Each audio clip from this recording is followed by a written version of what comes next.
veníamos hablando de la capacidad de asombrarnos, ¿cierto? Y en esa capacidad de asombro mencionamos una serie de detalles, pero que finalmente nos van a llevar a que haya una especie de actitud de aprendiz siempre presente, ¿sí? Cuando se da la actitud del aprendiz, esta actitud del aprendiz implica que haya ciertas características.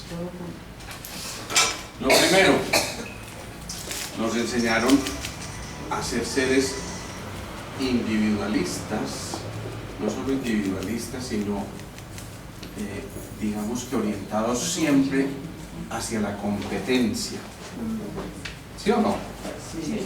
Y desde muy pequeño nos dijeron que usted tiene que ser mejor que, no nos dijeron que hay que ser muy bueno, sino que tiene que ser mejor que.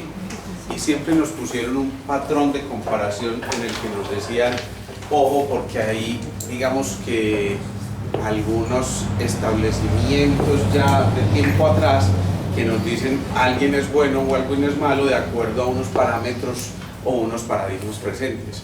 Por supuesto, eso ya implica que haya una cosa. Cuando hay una sensación de competencia, la pregunta es ¿qué nos genera esa sensación en el interior? Si yo tengo que competir, ¿sí?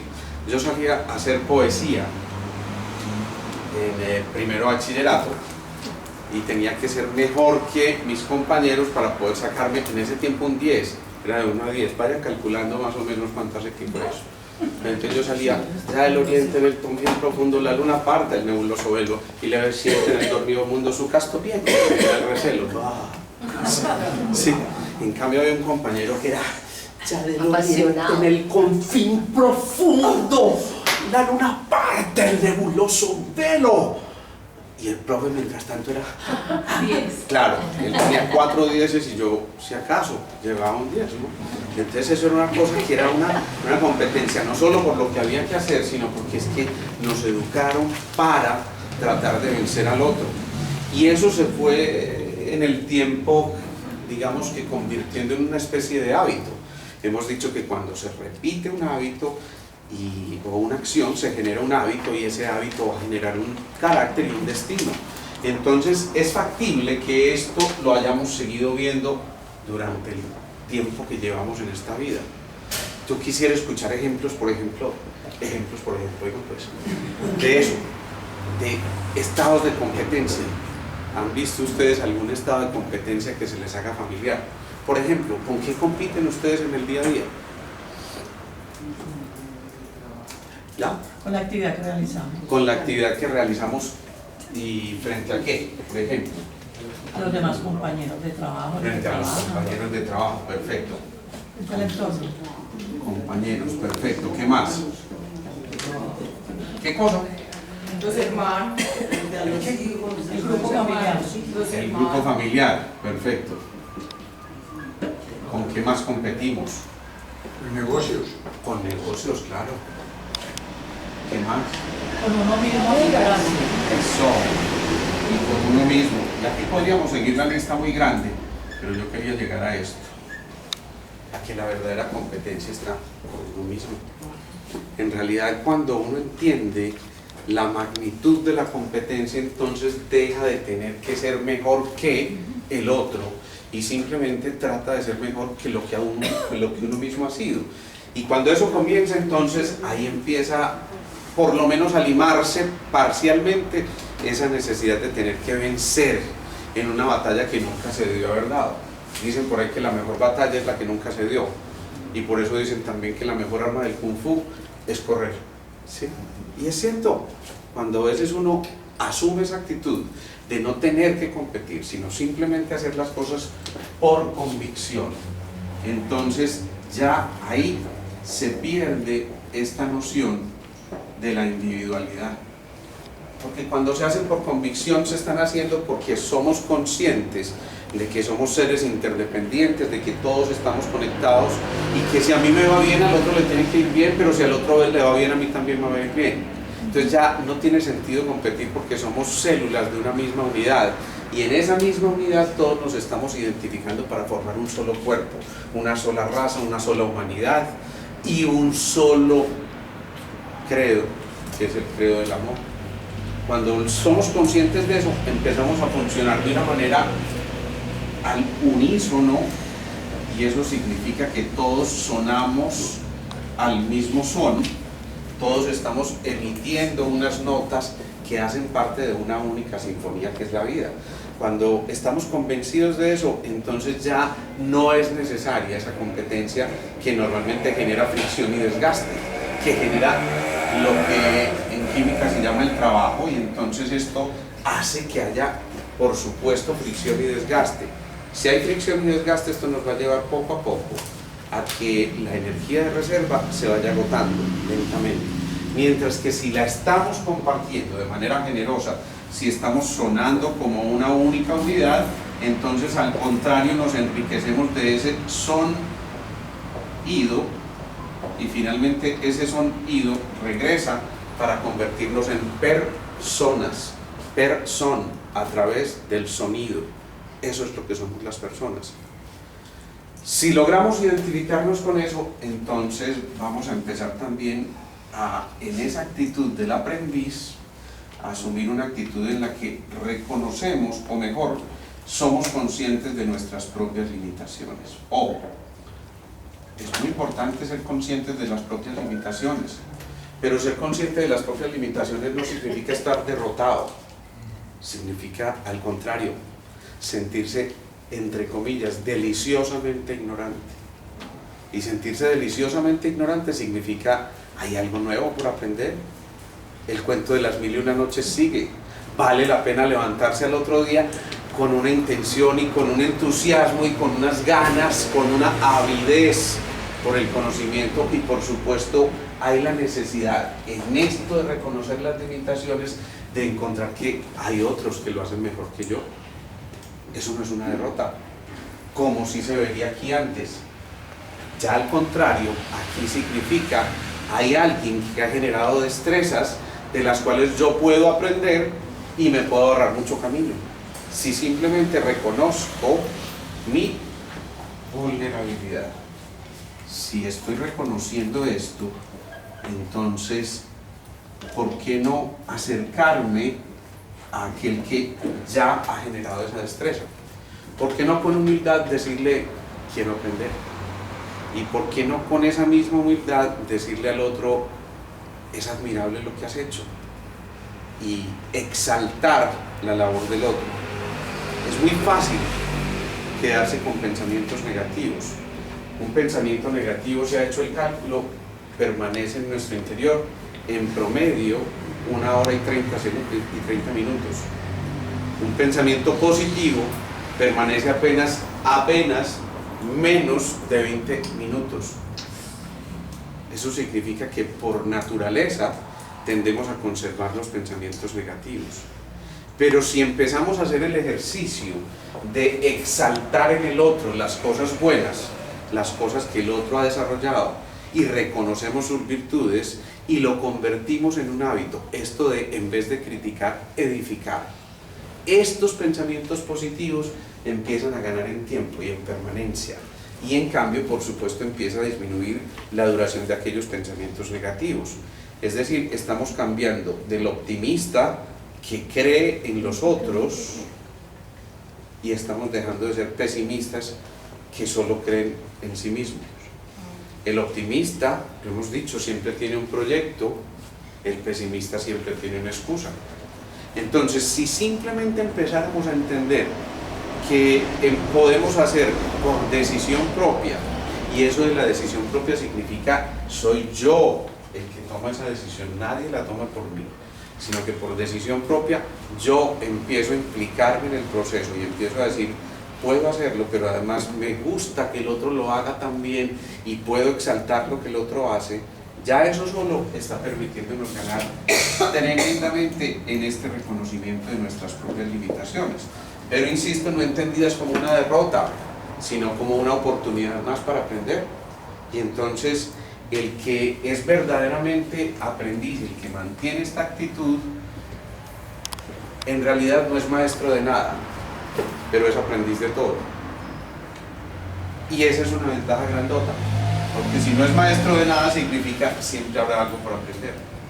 En cualquier ramo, en cualquier aspecto. Y con cualquier persona, y en cualquier entorno, y en cualquier ambiente, aún y sobre todo tal vez en las mayores dificultades. Frecuentemente cuando hay dificultades, la tendencia es asumir una actitud derrotista. Es que definitivamente esto no era para mí. Y entonces, al asumir esa actitud, nos vamos metiendo en el interior y generando una convicción interna de que en realidad las cosas no son para mí. Me han echado 7 veces del trabajo, pero en realidad es porque yo no era para ese trabajo, o mejor dicho, ese trabajo no era para mí. Me he casado 7 veces, pero es porque no me comprenden. ¿Sí? Y ese tipo de actitudes siempre van a estar ahí a la mano, porque siempre vamos a tener algún tipo de excusa. Si reconocemos esto de las limitaciones, entonces viene una cosa muy importante, y es la posibilidad o la necesidad de adquirir nuevos conocimientos. Cuando el cerebro humano se fue desarrollando, tal vez la característica más importante que adquirimos en el último tiempo evolutivo como seres humanos, insisto, fue el desarrollo del lóbulo frontal. ¿Se acuerdan? ¿Y para qué sirve el lóbulo frontal? Pregunto yo.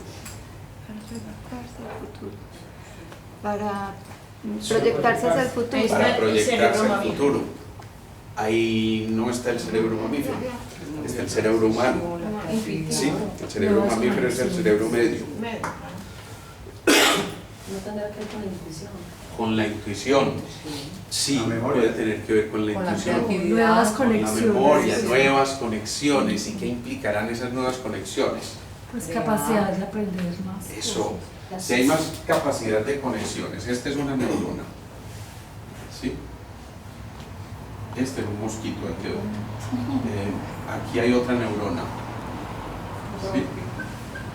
En realidad la inteligencia no depende de cuántas neuronas tengamos, sino qué capacidad de conexión tengan esas neuronas con otras neuronas, ¿sí? Y entonces, si estamos entendiendo esto, significa que en el lóbulo frontal, o cuando se empezó a desarrollar ese lóbulo frontal, empezamos a desarrollar tal vez la capacidad más importante del ser humano, que es la de razonar, elaborar pensamientos inteligentes, y por eso el lóbulo frontal ocupa cerca del 40% de nuestro cerebro. 40% de nuestro cerebro. O sea, estamos diciendo que no es, pero para nada despreciable la presencia, por aquí hay sillitas si quieres, no es para nada despreciable la presencia de ese lóbulo frontal. Fíjense, en el ser humano 40% el lóbulo frontal, en el chimpancé 15%, 14-15%, en los perros 7%, en los gatos 3,5%.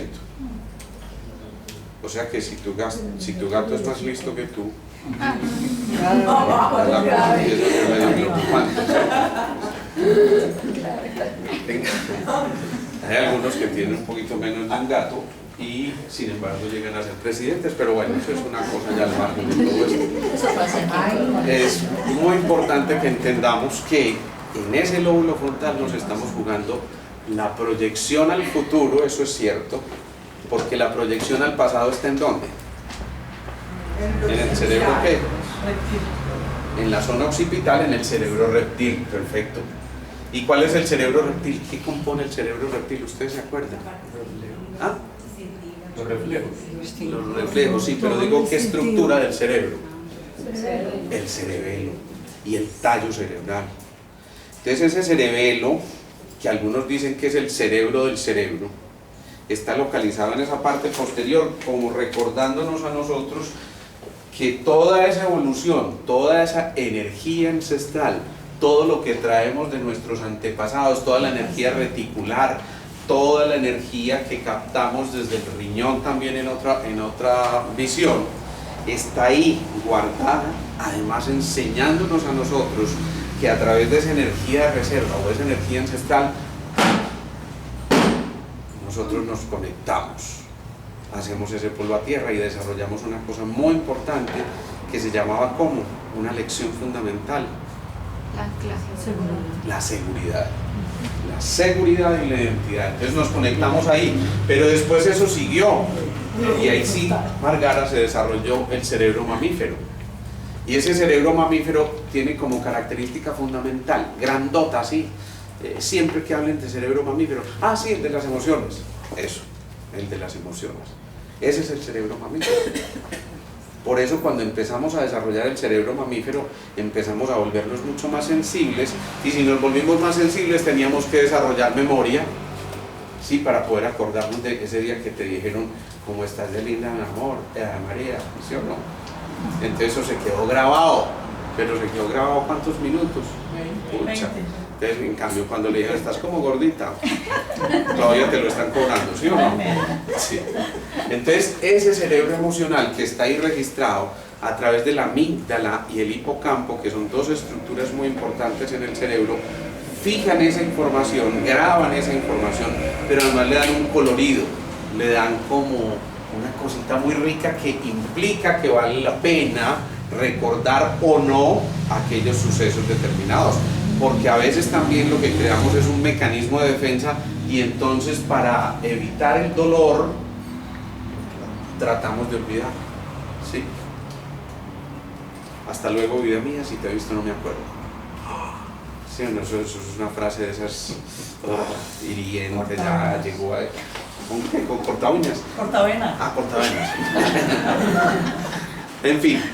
Y después entonces decíamos, vino el lóbulo frontal para empezar a estar ávidos de conocimientos. Todos esos conocimientos los vamos captando allí, pero interconectando para poder crear verdaderos hilos conductores. Los hilos conductores son los que nos permiten a nosotros hacer correlaciones de una cosa con otra. Si cada uno de nosotros empezara a hacer hilos conductores, sin duda sería mucho más fácil la comprensión por la vida y de la vida misma, pero eso mismo haría que fuéramos mucho más eficientes y eficaces, porque ya no tendríamos que hacer un esfuerzo enorme de contactar 10 neuronas, sino que si se contacta una neurona perteneciente a un circuito, esa neurona que estuvo en contacto con esta otra y con esta otra, siempre va a permanecer en contacto ya. Es decir, que una sola activación de una de esas neuronas va a hacer que se active todo el proceso de aprendizaje que ya fue realizado. Y en eso, entonces, tenemos que darle las muchas gracias al cerebro mamífero, que nos ¿cómo se llama eso? Precedió, que nos precedió antes de empezar a desarrollar el cerebro humano, ¿sí? Si no hubiera habido esa memoria, entonces tendríamos que hacer el ejercicio todos los días. Para abotonarnos esta camisa, imagínense lo que eso significa. Visualicen ustedes el niño que está aprendiendo a meter el botoncito en el ojal. Eso es una maravilla. Pues hoy.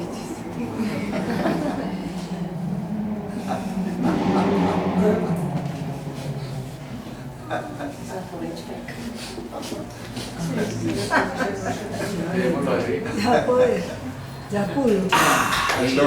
Y eso es una cosa absolutamente maravillosa, pero eso que parece tan simple, imagínense ustedes toda la cantidad de neuronas y de hilos conductores que él tuvo que haber formado para después, cuando va a volver a practicarlo, hacerlo de una manera mucho más sencilla. A nosotros nos parece tan tremendamente fácil que casi hasta sería ridículo recordar eso, pero imagínense, insisto, todo lo que implicó el proceso de aprendizaje. Una vez entonces empezamos a entender esto, viene un cuarto punto, después de la necesidad de conocimientos, es reconocer las faltas. El aprendiz siempre reconoce los errores, pero reconoce los errores como un intento más por tratar de lograr lo que obtuvo o lo que se creó como meta, como objetivo. Entonces no son 200 maneras de no hacer la bombilla, perdón, son 200 maneras de no hacer la bombilla y no 200 fracasos para hacer la bombilla, como decía Thomas Alva Edison. Es aprender a descubrir que entre todas estas actitudes de aprendizaje siempre va a haber faltas, pero si no cometemos errores tampoco vamos a poder ser aprendices. En otras palabras, a mayor cantidad de errores cometidos es muy probable que entonces el aprendizaje quede mucho más afirmado. De allí que el verdadero maestro no entrega conocimientos, simplemente lo que enseña es a pensar y acompaña en el proceso de aprender a pensar para que el otro no sea simplemente un acumulador de conocimientos que por supuesto tienen un límite si no hay motivación y no hay atención. Ustedes saben que gran parte del aprendizaje requiere de la atención y de la motivación, pero con el tiempo es muy probable que eso se pierda, esa motivación. Todos nosotros, cuando nos preguntan 3×4, inmediatamente ya hicimos el cálculo sin necesidad de pensarlo, porque nos lo metieron. ¿Se acuerdan cuántas veces teníamos que repasar eso en las tablas? La única tabla sabrosa era la del 11, ¿cierto? Eso era una maravilla. 11, 22, 33, 42, eso es una fantasía total. No tenía uno que pensar en nada. Pero las otras, y después le decían al revés para acabar 3×4, 12, 4×3, ¿sí? Y se queda uno ahí pegado.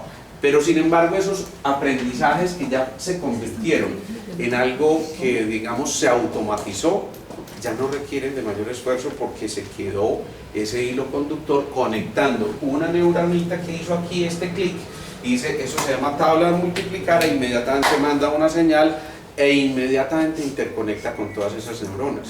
Pero entonces, ojo, porque se supone que después de los 10 años, 11 años, 12 años, vamos a perder cerca de 10.000 neuronas diariamente. 10.000 neuronas diariamente. No hagan mucha cuenta con la edad que tienen, porque es posible que se recupere un poquito. Bien, no, pero la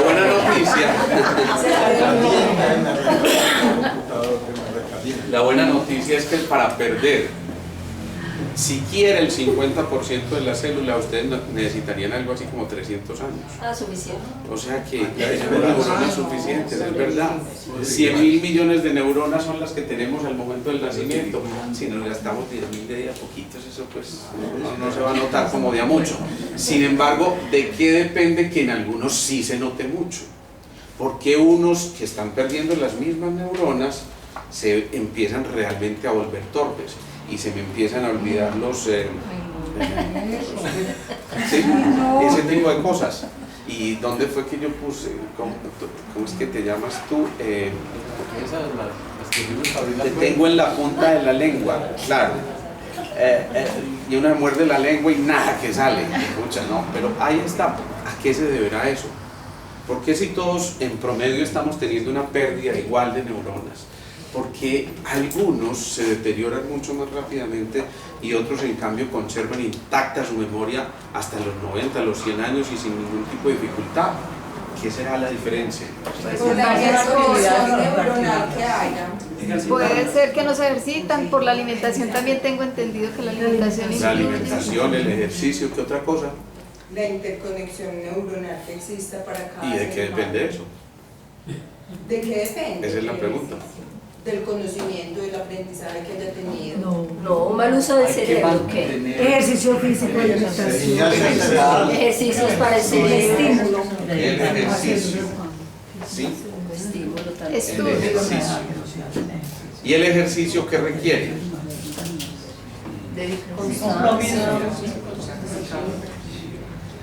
Requiere entrenamiento.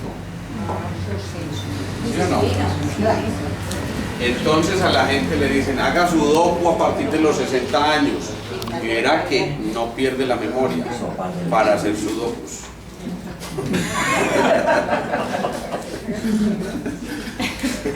Si estamos pasando todos los días por una misma vía, pues entonces esa vía la vamos a mantener hipertrófica. Pero si no volvimos a pasar por la otra vía, esa se va a atrofiar. Entonces por eso te digo, sí es muy probable que no pierdas la memoria para hacer sudokus o para hacer crucigramas, pero posiblemente si pierdas la memoria para discutir lo que había en el contenido de un párrafo de un libro. Entonces, ¿qué implica esto? Entrenarse significa estar repasando continuamente, pero desde ángulos distintos. Nuevos caminos neuronales. Nuevos caminos neuronales, exactamente, nuevos circuitos neurológicos. ¿Es tu nombre, por favor? Esos nuevos caminos neuronales lo que están permitiéndonos a cada uno de nosotros no es otra cosa que volver a hacer el repaso, pero por vías distintas. Dicho de otra manera, yo me puedo ir para el aeropuerto, me puedo ir por Sajonia, o me puedo ir por Las Palmas, o me puedo ir por Santa Elena, o dentro de poquito por el túnel. Y vamos llegando al mismo punto, pero por vías distintas. Y muy seguramente, si yo siempre me voy por el mismo punto y de un momento a otro cerraron esa carretera y dicen la otra opción es por allí, ahí empieza el drama. Ahí empieza el drama. Por eso no es mentira eso de la gimnasia mental que les han enseñado tantas veces. Cuando se esté bañando, entonces esta vez ponga el champú en un punto distinto y haga el ejercicio por visualizar dónde lo dejó la vez pasada. Y cójalo esta vez con la mano derecha, pero mañana a lo mejor con la mano izquierda. Y posiblemente habla la llave con esta mano, pero mañana con la otra llave. Y coloque, es decir, que esté cambiando la rutina continuamente. Cuando se vaya al trabajo, no siempre ponga el Waze, a menos que vaya con mucho afán. ¿Sí? El Waze. El Waze es un instrumento, la aplicación. El GPS. ¿Sí? Entonces sí, eso es muy especial, porque entonces uno va tranquilo, confiado en el Waze, y de pronto se descuida un momento porque estaba oyendo la W y de pronto dice, recalculando ruta. Eso es una manera de decir, eres un estúpido. Mira otra opción, ¿no? Es más o menos eso, le están diciendo a uno eso, recalcula, ¿y qué tal donde entonces se acabe la batería del celular en ese momento? Cuando estábamos yéndonos por otro camino que nunca habíamos explorado y se acabó la batería, ustedes se imaginan, entonces se nos acabó el Waze, ¿qué vamos a hacer con eso? Toca empezar a explorar, pero explorar tiene una cosa muy maravillosa. Háblenle a un niño de ser explorador y van a ver ustedes una reacción inmediata. ¿Cuál será? Curiosidad. Claro. Eso que estás haciendo. Miren el niño explorador. Es ese. El niño explorador no dice, ah, qué rico, yo voy a ser explorador. No, explora, y entonces se llena de entusiasmo, de ganas, le brillan los ojos, y eso significa, esto es una aventura. Cuando la vida deja de ser una aventura, entonces estos caminitos empiezan a repetir y a repetir y a repetir, y por supuesto se desancla de todo lo que haya por aquí y se pierde la posibilidad de que estemos, insisto, interconectándonos con eso que había allí. Entonces, primero, esto implica un entrenamiento, pero si también implica un entrenamiento, hay una posibilidad allí inmersa, y es que si nos vamos a entrenar, es muy importante aceptar una cosa fundamental. Uno normalmente para entrenar busca ¿qué? Busca a alguien que ya conozca, ¿no? Un entrenador. Un entrenador 6. El experto. Entonces, digamos que el entrenador, en este caso, llamémoslo así, el consejero. ¿Sí? Y es cierto, necesitamos humildemente, si estamos en la actitud del aprendiz, aceptar consejos. A veces las cosas parecieran demasiado simples y nos hemos habituado a hacer ciertas rutinas, y en esas rutinas se nos olvida que a veces ese entrenador puede hacer que magnifiquemos el esfuerzo que estamos haciendo. Es decir, en otras palabras, que seamos mucho más eficientes y eficaces, que con menos esfuerzo podamos realizar lo mismo que estábamos haciendo, pero para eso implica que haya un entrenamiento. Pónganlo ustedes en cualquier aspecto. Imagínense un entrenamiento en el gimnasio.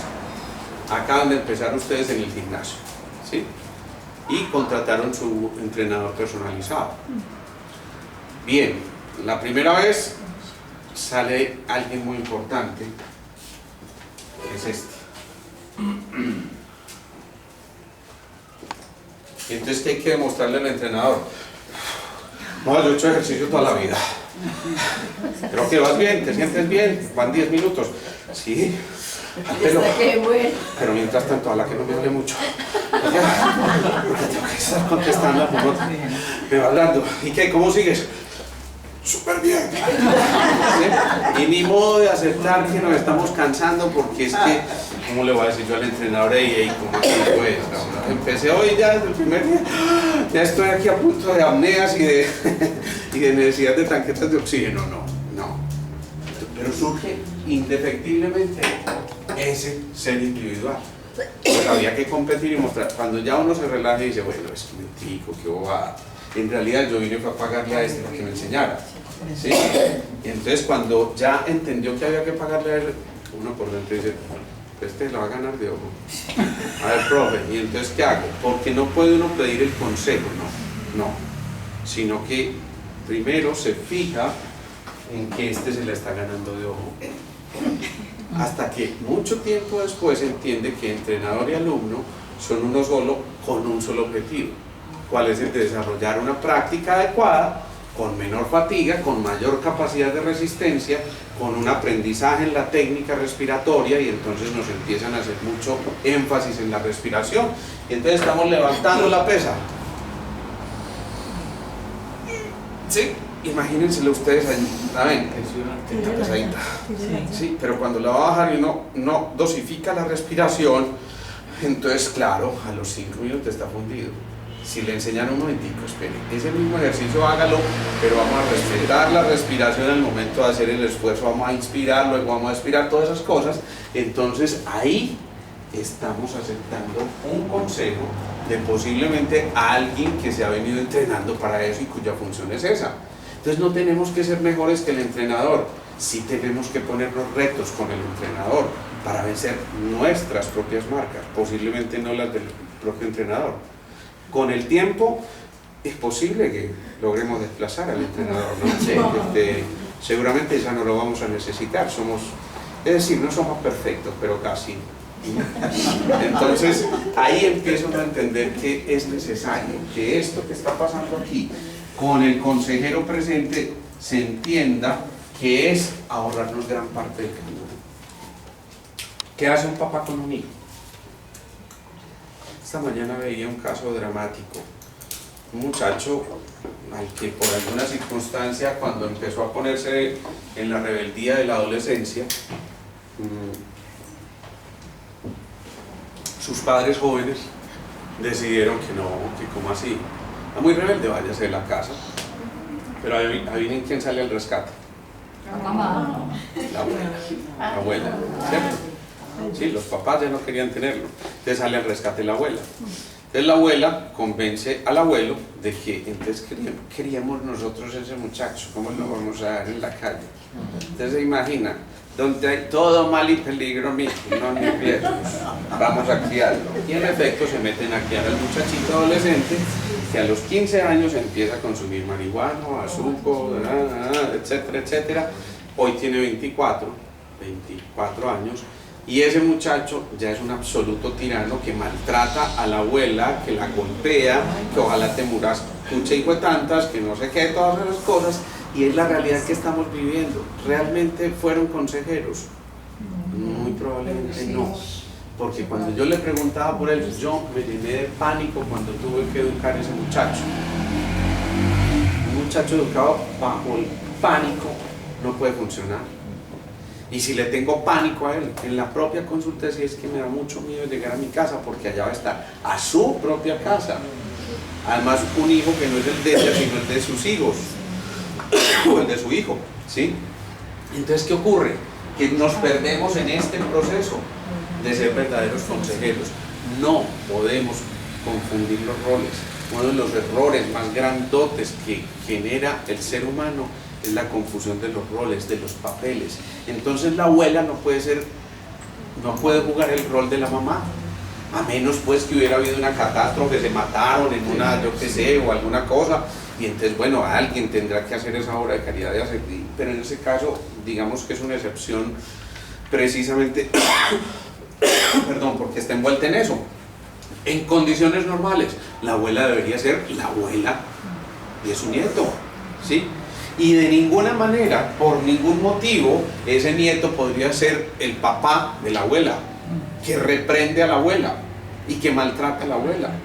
Por supuesto, ella empieza a entrar en una especie de crisis de pánico inicialmente, pero ya después a empezar a perder gran parte de su cordura y su razón, Entonces, ¿qué sigue de ahí? Claro, vaya donde el psiquiatra. Entonces a ella le empiezan a medicar cuando en realidad el problema no estaba ahí. Y empiezan a medicarla con 3 o 4 medicamentos psiquiátricos que la adormecen, que la mantienen completamente sonsa, que está hecha un zombie y que definitivamente la vida no fue para ella. Y claro, se empieza a anular, de tal forma que ella deja de hacer lo que ya le correspondería, que sería disfrutar y cosechar lo que sus hijos, que fueron criados por ella, están cosechando ahora a través de sus nietos. Realmente hubo una actitud del consejero allí.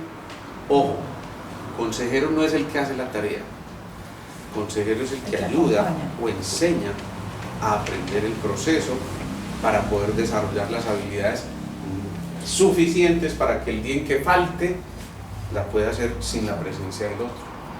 Por lo tanto, el verdadero papel del educador es el de formar para que el día en que haya ausencia física de quienes por naturaleza deberían desaparecer primero que los hijos, que son los papás, pues hayan dejado las herramientas suficientes para que esos hijos se levanten de manera adecuada y tengan herramientas suficientes como para poder valerse en la vida y aportar en el proceso.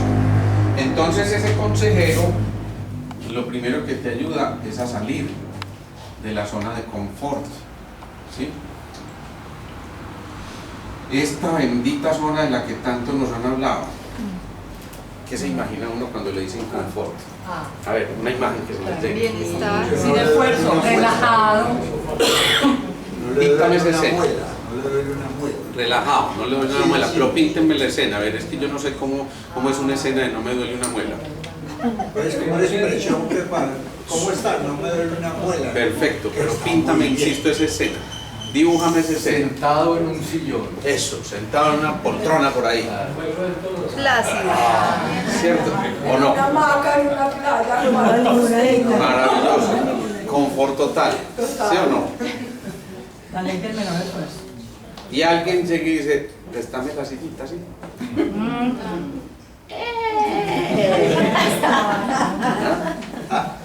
¿Y qué? Eso no es como negociable. Entonces decía Antonio Sanín, no, porque yo soy su papá. ¿Alguna escena parecida? ¿Les tocó alguna vez? No, la vieron en las películas, claro. Entonces, ¿qué pasa?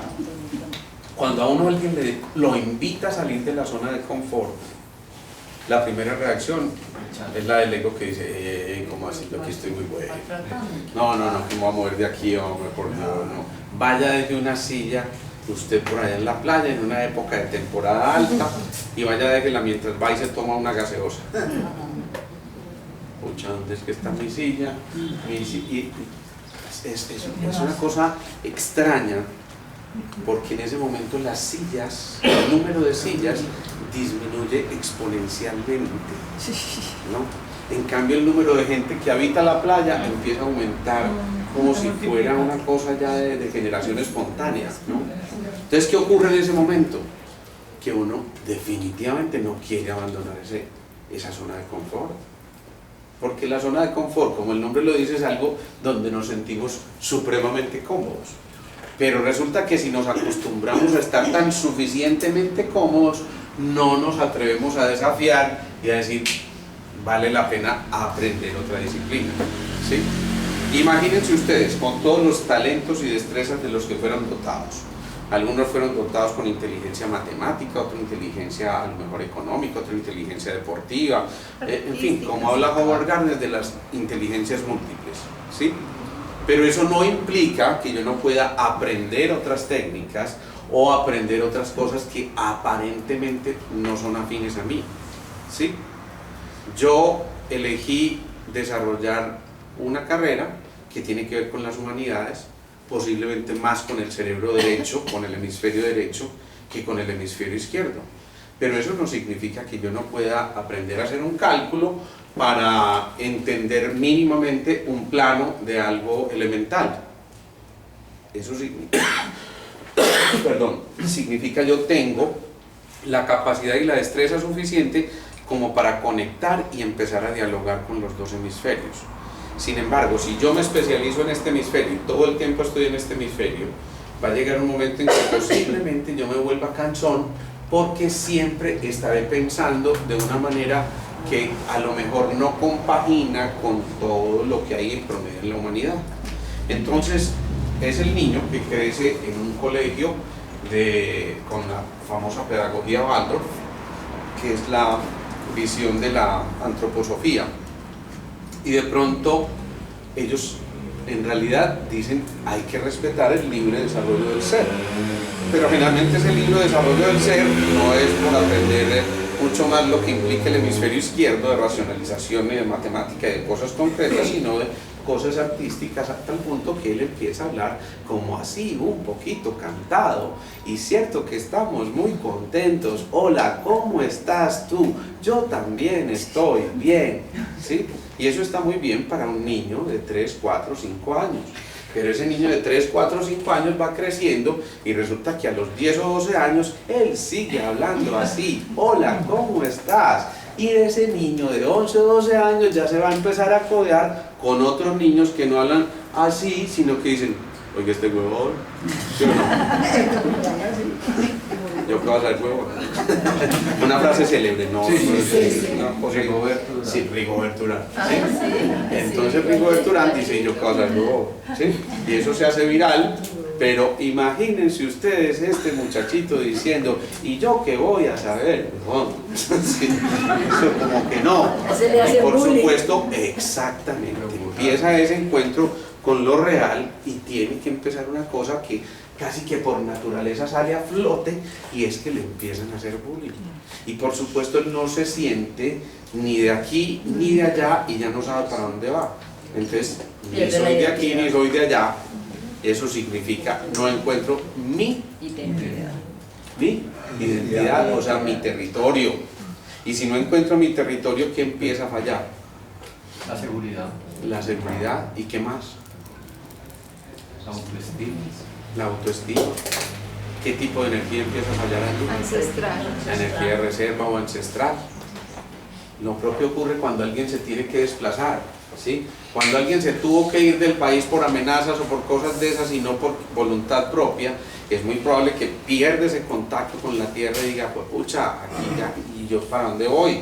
Entonces pierde la territorialidad y genera inseguridad. Por supuesto, la manifestación de esa energía ancestral es la del riñón, y el riñón, ¿qué emoción maneja? Miedo. Los miedos, y entonces empiezan los miedos. Y si empiezan los miedos y ese riñón no se está nutriendo, resulta que la expresión de los miedos a través de estructuras orgánicas está a través de ¿qué? De los huesos. Entonces empieza la artritis y no entendemos por qué, y del oído, y empiezan los vértigos y los mareos. ¿Y de qué más? Del tallo cerebral, y se me empieza a perder la memoria, ¿sí? Las tres viejitas se encuentran y una le dice a la otra, no, yo sí tengo muy mala memoria, yo estoy en la cama y no sé si me voy a levantar o me voy a acostar. La otra dice, no, yo estoy peor, yo estoy en el baño y no sé si voy a entrar o ya voy a salir. Y la tercera dice, no, yo sí tengo muy buena memoria, toco madera. ¿Quién es? ¿Sí? Entonces imagínense lo que hay ahí detrás de todo eso. Se empieza a perder la memoria porque se empieza a perder la energía ancestral o de reserva. Si se pierde esa energía de reserva, entonces se pierde el polo a tierra, se pierde la conexión de esa zona del riñón y suprarrenal con el tallo cerebral, y empieza a haber también una desactivación de una cosa que hay acá a nivel del cerebelo, que ya dijimos es el movimiento fino, y entonces empiezo a tambalear frente a la vida porque ya no me siento seguro. Y también aquí en el tallo cerebral está la voz, entonces ya no es una voz firme de esas desde la emisora del cielo, sino que empieza a ser una voz un poquito temblorosa porque yo tampoco sé para dónde voy, ¿sí? Miren todas las implicaciones que esto tiene. Es que aparentemente esto sería un suceso por allá aislado, pero imagínense todo lo que implica eso. Entonces hay que atreverse a salir de la zona de confort, hay que atreverse a generar nuevos aprendizajes en el día a día. Métanse a cuanto curso haya, maravilloso, excelente. ¿Por qué? Porque es que a cualquier edad es importante salir de ahí, de esa zona de confort. Entonces la edad es cualquiera, ¿sí? Ya lo hemos dicho, como a los 96 años alguien entra a una clase de óleo, ¿sí? Y entonces sus invitaciones para el cumpleaños número 100 fueron serigrafías de sus propios óleos a los 96 años. O como alguien a los 90 años se ganó el campeonato Senior Master y batió el récord mundial de Senior Master por allá en España, y es una paciente que vivía aquí en Medellín, 90 años, ¿sí? Como entonces cada momento es perfectamente propicio para empezar a desarrollar habilidades. Pero hay habilidades que uno desarrolla obviamente afines con lo que uno hace frecuentemente, ¿sí? Es probable que si yo tengo una orientación mayor hacia el hemisferio derecho, yo prefiera cosas que tengan que ver con ese hemisferio derecho, ¿sí? A lo mejor yo no me voy a meter a clases de, yo qué sé, altimetría, eso será alguna barbaridad. Bueno, en fin, yo posiblemente no voy a hacer ese tipo de cosas, sino que las voy a orientar a lo que a mí me gusta. Sin embargo, si en ese momento yo me atrevo a explorar lo otro, lo que nunca he explorado, a cualquier edad, yo puedo perfectamente cambiar la fisiología corporal, y cambia físicamente, inclusive físicamente. No estoy diciendo que esto es un esoterismo barato, es que físicamente se puede evidenciar el cambio en el plano de las diferentes zonas cerebrales, es decir, la forma interior del cerebro puede variar a cualquier edad de acuerdo a las habilidades que estés tratando de practicar, ¿sí? De acuerdo a cómo lo entrenes. De acuerdo a cómo lo entrenes. En el grupo nuestro de música, yo no sé si les conté esa historia, que hay uno de los muchachos que cuando empezamos era absolutamente sordo, pero sordo es groseramente sordo. Yo no sé por qué al profe de español se le ocurrió que él podía tocar un instrumento y que podía cantar con nosotros y que nos daban las horas de español, y él pensando en las horas de español dijo, sí, claro, ¿sí? Y empezó entonces a hacer eso, a aprender a tocar guitarra y a cantar sin ningún tipo de habilidad musical. O sea, a diferencia de los otros que teníamos por allá de pronto que la mamá cantaba o el papá cantaba, había una herencia, había algo en lo genético que nos decía, sí puedes cantar. Este no tenía ni idea. De hecho, cuando empezaba a cantar en los ensayos, nosotros le decíamos, si quieres te puedes quedar callado, no es problema. Sí, era una forma muy disimulada, ¿no? Pero lo cierto es que el hombre dijo, no, yo también sé cantar, y empezó a cantar, y cuando empezaba a cantar todos a hacer fuerza. Hoy en día ha desarrollado una voz maravillosamente buena, pero además de eso tiene una perfecta capacidad de afinación, pero además lo más importante fue el que mejor aprendió a manejar los instrumentos de todos los que pertenecemos a ese grupo. Pero la diferencia es que él aprendió a manejar ese instrumento no desde el hemisferio derecho, sino desde el hemisferio izquierdo. Es decir, él aprendió a leer la música desde los números, que era lo que él manejaba. Y la música es eso, es absolutamente exacta desde el punto de vista matemático. Entonces uno la desarrolla porque tiene una intuición musical, pero el otro porque tiene una inteligencia matemática que le permite leer la música desde otra parte. Si hiciéramos una autopsia, yo espero no hacer la autopsia todavía muy temprano a él, pero lo cierto es que si hiciéramos una autopsia entre ese y otro, es muy posible que en el primero, en el de la herencia musical, se encuentre un plano temporal derecho muy bueno, ¿sí?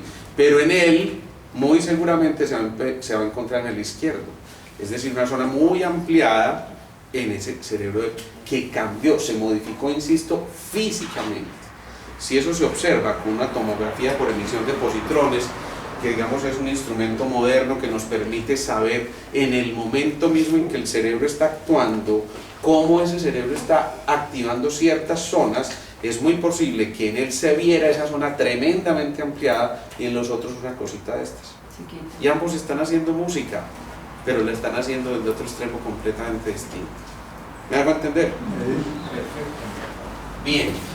Entonces, Alejo, o sea que eso es como un entrenamiento del cerebro. Claro. Es como no es un entrenamiento del cerebro, es algo diferente desde otro punto de vista. quítale el cómo. Bueno, sí, Es desde un un punto de entrenamiento vista. cerebral. Es otro punto de vista. Por eso, insisto, siempre hay la posibilidad de ampliar esa banda pasante. Aquí hay una estructura, que es la del cuerpo calloso, que une los dos hemisferios cerebrales.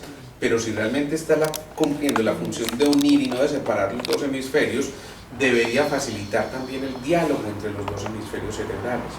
Al hacerlo, lo que está haciendo es simple y llanamente permitiendo que haya otros puntos de vista, ¿sí? Entonces la pregunta es, ¿cómo te enriqueces tú más? ¿Cuando solo escuchas tu propia posición o cuando enriqueces toda tu posición con múltiples opiniones? Claro, llega un momento en que creías que todo te lo sabías y de pronto alguien sale con una capa, ¡wow! Esto es fascinante.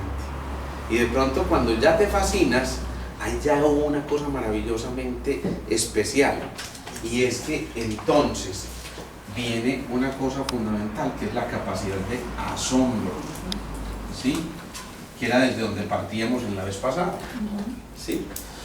Cuando se recupera la capacidad de asombro, lo primero es que, ya lo hemos visto en los gestos, hiciste esto y entonces entró más luz, activaste ese núcleo supraóptico a nivel del sistema nervioso central, y esto inmediatamente dinamiza toda la corteza cerebral, muy especialmente ese lóbulo frontal. Entonces ese lóbulo frontal descubre, wow, puedo hacer nuevas conexiones, y a pesar de que tengo 90 años, puedo aprender a hablar inglés. O sea que no pierden la esperanza. Bueno, sí, eso es bien importante, es verdad, porque a veces decimos, no, loro viejo no aprende a hablar. Claro, si yo todos los días me estoy repitiendo esa frase, pues estoy condicionando un circuito que dice, loro viejo no aprende a hablar, María, ¿qué tal? Eso sería hasta conchudez que hablar ese loro viejo, ¿no? Pero si nos damos cuenta que aquí está la posibilidad, en el asombro, de crear nuevas conexiones, de crear nuevas sinapsis a nivel cerebral. Esto implica que hay neuropéptidos y neurotransmisores allá tratando de drenarse y conectarse uno con otro y otro y otro y otro, y van formando cosas completamente distintas. El cloro es un alimento tóxico o es un elemento tóxico, ¿sí? El sodio por sí solo podría serlo, pero la combinación de los dos, el cloruro de sodio es la salecita que nos comemos todos los días, ¿sí? ¿Qué implica eso? Hicimos combinaciones con cosas que perfectamente pueden dar origen a muchas cosas completamente distintas y que, insisto, hacen que no se pierda esa capacidad de asombro. Si no se pierde la capacidad de asombro, entonces hay ya la necesidad interior de profundizar. Y profundizar es ir mucho más allá de lo que hasta aquí teníamos nosotros como límite. Es decir, el aprendiz nunca termina de profundizar. ¿Por qué? Porque siempre hay un puentecito distinto, porque está completamente dinámico, y porque entonces vale mucho la pena en esta actitud del hacer meterse en lo profundo. Cuando nos metemos en lo profundo, lo que estamos haciendo es dándonos cuenta de que la mayor parte del tiempo estamos por acá, como nos ponen el ejemplito del iceberg. Pero realmente lo mayor, lo más grande está por allá abajo por explorar todavía. Entonces, si nos atrevemos a eso, tenemos que volver humildemente, reconociéndonos como aprendices, volver al principio, y en ese volver al principio está la capacidad de volver a llenar esa taza que estaba vacía. A lo mejor la mayor fortuna es no tener 1000 condicionamientos. A lo mejor es tener un cerebro por estrenar la mayor posibilidad que nosotros tenemos, y a lo mejor en esa capacidad de profundizar vamos a empezar a meternos, a hacernos una cosa que es fundamental, que es a crearnos las preguntas adecuadas. Y ya lo hemos dicho, quien se atreve a hacer preguntas tiene que estar dispuesto a recibir respuestas, y a veces respuestas que no son las más gratas, ¿sí? A veces respuestas que le generan a uno una cierta prurito interno, que uno dice, ay, esto algo que no quería oír. ¿Yo para qué pregunté? ¿Sí o no? Es más o menos eso. Sin embargo, el que está dispuesto a hacer preguntas continuamente, ese es el que probablemente se va a topar con muchas más diversidades, porque va a encontrar múltiples respuestas y se va a dar cuenta que normalmente para una sola cosa o para una misma pregunta puede haber múltiples respuestas, porque existen múltiples puntos de vista. Entonces, si nos enriquecemos con esos puntos de vista, llegamos aquí a una cosa muy, muy especial cuando nos atrevemos a hacernos esas preguntas, y es a que desarrollamos o activamos toda la capacidad creativa. La creatividad no es otra cosa que la puesta en evidencia de la capacidad de asociar múltiples conocimientos previos o incluso de generar conocimientos nuevos a partir de esos previos. Es decir, de estar enriqueciendo continuamente para poder activar la pasión, la atención y por supuesto para permitir que ese proceso de aprendizaje tenga mucho de pasión y de desarrollo de la dopamina también. Acuérdense que aquí ese factor dopamina es fundamental porque es la excitación, es el placer, La emoción. dopamina es la emoción que implica eso. Y finalmente se llega a un punto muy importante que es a descubrir que en la vida todo es magia.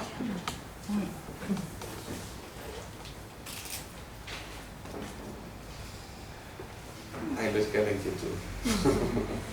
Porque todo en la vida es magia. ¿Cuál es el encanto del mago? ¿Cuál es el encanto de Merlín? Sorprender. Sorprender. Sorprender. Sorprender y sorprenderse. ¿Sí? Pero ¿qué hace el mago? ¿Sí? ¿Qué hace distinto el mago? No me digas que magia. ¿Qué hace el mago? Crear. Genialidad. Salir de la realidad. Nos hace ver lo imposible. Es ilusión, crea ilusiones. Crea ilusiones, nos hace ver lo imposible y eso implica que el mago es el que tiene la posibilidad de hacer una cosa fundamental que hemos mencionado muchas veces, que es la alquimia. Entonces el mago es capaz de transmutar esa tristeza en serenidad y calma. El mago es capaz de transmutar la ira en autoafirmación. El mago es capaz de transmutar las obsesiones en consagraciones. El mago es capaz de transmutar los miedos en prudencia. El mago es capaz de transmutar las tristezas en serenidad y en calma. Y la alegría en bienaventuranza. Entonces fíjense cómo lo que está haciendo el mago no es otra cosa que esa verdadera alquimia, entre otras cosas que todos poseemos. Es decir, que en nuestro interior cada uno tiene un Merlín, pero que hay que contactarlo. Y para contactar a Merlín significa que hay que renunciar a tener el control. Frecuentemente cuando tenemos el control no permitimos que exista el mundo de la ilusión. Pero ojo, la ilusión entendida como la posibilidad múltiple de muchas cosas, no la ilusión entendida como lo que los orientales llaman maya, que es simplemente la expectativa absurda, ¿sí? Eso es bien distinto. La ilusión es como el anhelo, esto a lo que podemos llegar. Entonces el verdadero mago se esculca en su interior y se da cuenta que esa semillita que dio origen a lo que es el hoy mismo, esa semillita en su potencialidad tenía todas las posibilidades que estaban ahí, inmersas como en el universo, y que de alguna manera esa semillita de la cual él partió, lo único que es un holón de ese holograma mayor. Es decir, es una partecita en la que está la representación del todo. Eso se llama un holón. Y entonces cada uno de nosotros tiene esa potencialidad de ser mago. Pero para ser mago, entonces es necesario renunciar a muchos preconceptos, a muchos paradigmas y atreverse a formularse preguntas nuevas para obtener respuestas novedosas también. Y el mago entonces te hace ver un mundo perfecto donde posiblemente no había sino angustia y donde no había sino fatiga y donde no había sino desesperanza y desilusión. El mago entonces es capaz de esculcarte en tu interior y decirte que a través del fuego, que es el elemento máximo de alquimia del mago, es decir, a través del corazón, en otras palabras, a través de la fuerza del amor, a través de estar centrado, a través de estar en presente, a través de la nota fa, a través del verde, del verde excepto nacional, eso es importante hacer esa claridad siempre, pero ese color lo que está implicando es que a partir de ese momento, insisto, de ese centro, se puede generar cualquier tipo de radiación perfectamente envolvente y suficiente como para hacer transmutar lo tuyo y lo que te rodea. Por eso quien está muy ordenado es capaz de llevar del caos al orden a alguien que está en la crisis. Por eso tu compañía, si estás perfectamente ordenado, es capaz de sacar al otro del caos. Por eso tu consejo y tu palmadita en el hombro y simplemente tu presencia puede ser suficiente para que alguien que está tocando fondo encuentre un salvavidas en el momento preciso y en el lugar preciso. Y es muy probable que cuando tú tengas que hacer las veces del Salvador, la sensación que tengas en tu interior sea de tal plenitud que entonces ya no vas a querer renunciar a eso, porque hace parte de lo que tú eres en tu esencia. Y si recuperamos esa esencia, si nos damos cuenta de que cada uno de nosotros realmente tiene ese Merlín, entonces lo simple es que ya no tenemos derecho a quejarnos. Lo simple es que ya el momento del victimismo terminó.